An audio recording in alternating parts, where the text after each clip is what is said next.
एक बार 88,000 ऋषियों ने सूर्य जी से प्रश्न किया, प्रभु हमारी बड़ी जिज्ञासा हो रही है कि भगवान के लिंग का पूजन और उसका विधान क्या है, हमें विस्तार पूर्वक बताएं। हमें उसकी कैसे पूजा करनी चाहिए, किस किस शिवलिंग की कौन कौन पूजा कर सकता है, कौन नहीं कर सकता, इसके विषय में थोड़ा विस्तार पूर्वक हमें बताएं। तो सूर्य जी कहते हैं, ऋषियों जो आपने प्रश्न किया है ये अपने लिए नहीं किया, ये लोक कल्याण के लिए आपने जहाँ प्रश्न किया है, इससे केवल आपको ही फायदा नहीं होगा, पूरे विश्व को इसका फायदा होगा, इसका ज्ञान होगा कि कौन किसका पूजन कर सकता है। ऐसे तो प्रायः हम सभी, कोई निषेध नहीं है, आप पूजन करो, परंतु फिर भी हमारे लिए उत्तम कौन सा लिंग है, हमें किसका पूजन हम करेंगे तो हमें ज्यादा फल मिलेगा। तो सूर्य जी कहते हैं, ऋषियों रसलिंगम ब्राह्मणानां सर्वाभीष्टप्रदं भव। ऋषियों ब्राह्मणों के लिए उत्तम जो लिंग है वो रसलिंग है, जिसको हम पारद लिंग भी कहते हैं, अर्थात जो पारे से बड़ा लिंग हो उसे हम रसलिंग कहते हैं। तो कहा रसलिंगम ब्राह्मणानां, तो द्वितीय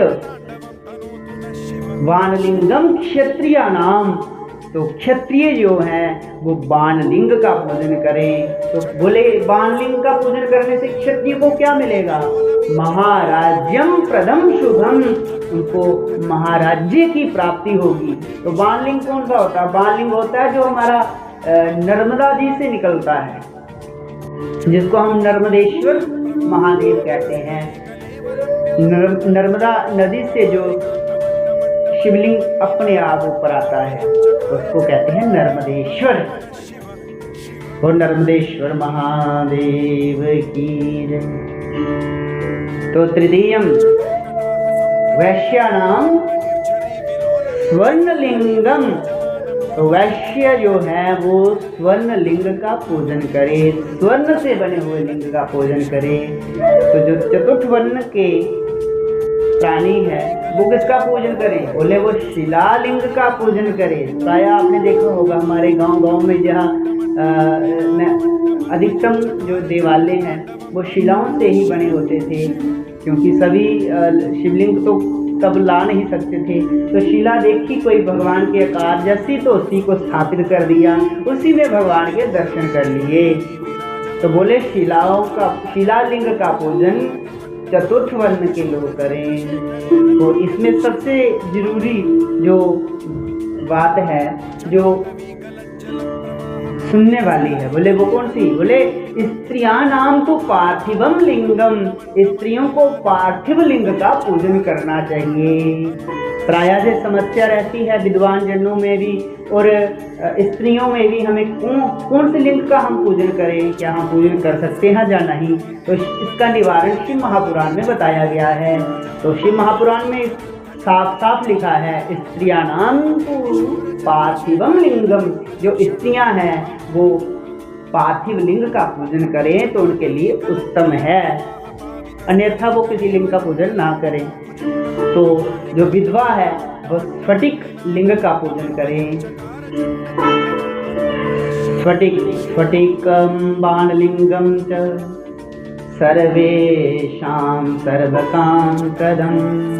सूर्य कहते हैं, ऋषियों स्फटिकेश्वर और नर्मदेश्वर भगवान का पूजन सभी को करना चाहिए। ये एक के लिए अनिवार्य नहीं है कि वो एक ही करे। स्फटिकेश्वर और नर्मदेश्वर, इनका पूजन हर एक प्राणी कर सकता है। तो सबसे श्रेष्ठ जो लिंग बताया गया है कल युग में वो कौन सा है, यथा सर्वेषु देवेषु श्रेष्ठा महेश्वरः एवं सर्वेषु लिंगेषु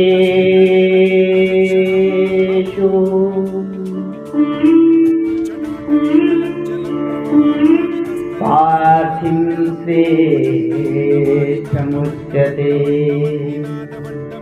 यथा सर्वेषु देवेषु श्रेष्ठा ज्येष्ठा महेश्वरः तथा सर्वेषु लिंगेषु पार्थिवं श्रेष्ठमुच्यते।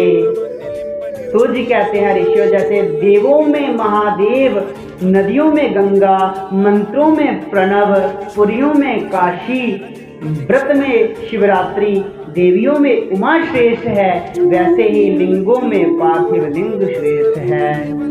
सतयुग में मणिलिंग का पूजन का विधान बताया था, त्रेता में स्वर्णलिंग का विधान बताया था, द्वापर में पार्थिवलिंग का विधान बताया था, पूजन बताया था, और कलयुग में पार्थिव लिंग के पूजन का विशेष महत्व बताया है।